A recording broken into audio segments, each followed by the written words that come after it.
আর overall আমরা তো এখানে এই সরকার আসলে একটা ভিন্নধর্মী সরকার, আপনারা জানেন। এবং সরকারের মূলত অনেক নতুনত্ব আছে, অনেকেরই রাষ্ট্র পরিচালনার হয়তো সেই অর্থে অভিজ্ঞতা নেই। আমরা নিজেরাও বয়সের তরুণ, তো সেই জায়গায় আমাদের অনেক সীমাবদ্ধতা আছে। পক্ষে কাজ করার চেষ্টা করেছে, কিন্তু ওভারঅল বাংলাদেশের যেই সাংবাদিকতা মানুষ দেখেছে আসলে, যে মানে মানুষ তো টিভিতে দেখে মানুষ টিভি দেখা বন্ধ করে দিয়েছে, নিউজ দেখা বন্ধ করে দিয়েছে, টক শো দেখা বন্ধ করে দিয়েছে। কারণ মানুষের কাছে খুব ক্লিয়ার যে আসলে কি বলা হবে এখানে, মানুষ আগেই অনুমান করতে পারছে এই নিউজে কি বলা হবে, এই টক শোতে কি বলা হবে আসলে। তো ন্যূনতম যে গণতান্ত্রিকতা রাখতে হয় সেইটাও আসলে একদমই ছিল না। ফলে মানুষের মিডিয়ার থেকে কিন্তু সেই যে ট্রাস্ট, মিডিয়া তো একটা ট্রাস্টের জায়গা, সেই ট্রাস্টের জায়গা কিন্তু অনেকখানি কমে গেছিল। ফলে মানুষের ভিতরে একটা ক্ষুব্ধতা আছে। এবং সরকারের জায়গা থেকে যেরকম, বিগত সরকারের জায়গা থেকে যেরকম নানা ধরনের প্রতিবন্ধকতা তৈরি করা হয়েছিল, এবং সাংবাদিকদের তো আসলে নানামুখী প্রতিবন্ধকতা তাদেরকে করা হয়, শুধু সরকারের জায়গা থেকে না, আর অনেক জায়গা থেকে, তাদের আর্থিক জায়গা থেকে, পলিটিক্যাল জায়গা থেকে। এবং সাংবাদিকদের ভিতরেও একটা যেইভাবে দোসর শ্রেণী তৈরি হয়েছে, আমরা মনে হয় এর আগে এইভাবে দেখা যায় না।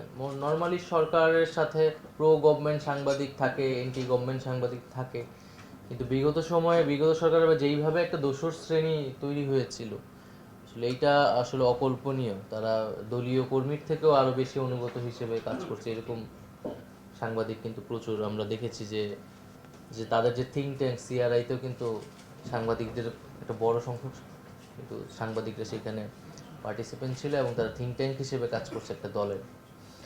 তো এই বিষয়গুলো ছিল আন্দোলনে সাংবাদিকদের অনেক ভূমিকা ছিল, বিশেষত রিপোর্টারদের যারা মাঠ পর্যায়ে ছিলেন।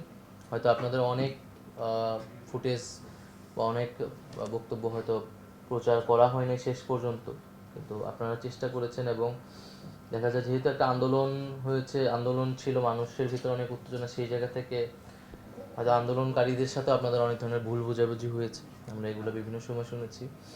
তো সেটার জন্য আমি এই ধরনের ঘটনার জন্য দুঃখ প্রকাশ করব। যদি আন্দোলনের যারা, কারণ হয়তো টেলিভিশনে জিনিসটা প্রচার হয় নাই, বা টেলিভিশনে এটা নেগেটিভভাবে প্রচার হয়েছে, কিন্তু মাঠ পর্যায়ে হয়তো রিপোর্টার্সদের প্রতি মানে স্টুডেন্টদের বা জনগণের একটা ক্ষোভ তৈরি হয়েছে। তো এরকম অনেক ভুল বোঝাবুঝি হয়েছে। তো আমরা সাংবাদিকতাকে তো নতুন করে আসলে গড়তে চাই, এবং সেই জায়গা থেকে আমি কিন্তু বারবার বলেছি যে এটা শুধু যদি সরকারের বা মন্ত্রণালয়ের উপর আপনারা দায়িত্ব চাপিয়ে দেন, এইটা আসলে ভুল হবে। কারণ একটা সরকার, একটা মন্ত্রণালয় আসলে নিরপেক্ষ সাংবাদিকতা গড়ে তুলতে পারে না। এইটা আপনাদের সাংবাদিকদের ভিতরকার লড়াই হইতে হবে।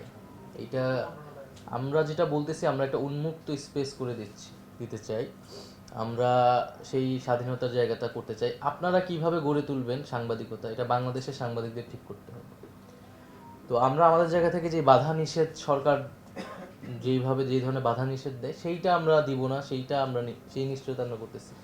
কিন্তু এটা তো সাংবাদিকদের ভিতরকার সেই আলোচনা পর্যালোচনা, সেই দাবি দেওয়া থাকতে হবে যে সাংবাদিকরা আসলে বাংলাদেশে কিভাবে গণমাধ্যমের ভবিষ্যৎকে দেখতে চায়। আমরা সেই জায়গাটার জন্যই সরকারের পক্ষ থেকে গণমাধ্যম সংস্কার কমিশন করা হয়েছে অন্যান্য কমিশনের সাথে সাথে। এবং এই গণমাধ্যম সংস্কার কমিশন স্বাধীনভাবেই কাজ করবে, এবং তারা সকল অংশীদারদের সাথে আলোচনা করে সরকারের কাছে একটা রূপরেখা প্রস্তাবনা করবে। তারপর সেটা সরকারের জায়গা থেকে আবার বিভিন্ন অংশীজন এবং রাজনৈতিক দলগুলোর সাথে আলোচনা করে আমরা সেটা বাস্তবায়ন করার চেষ্টা করব। তো সেই জায়গায় আপনাদের সর্বাত্মক সহযোগিতা প্রয়োজন। কারণ গণমাধ্যম বা সাংবাদিকতা এরকম একটা বিষয় যেখানে নানান স্টেক হোল্ডার আসলে একসাথে ক্রিয়াশীল, এবং অনেক পরস্পর বিরোধী স্টেক হোল্ডার।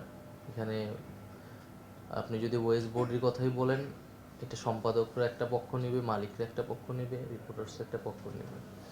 তো সবাইকে মিলেই এখন একটা জায়গায় আসতে হবে। তো সেই জায়গায় আমরা অবশ্যই যাতে সহযোগিতাটা করি এবং উম,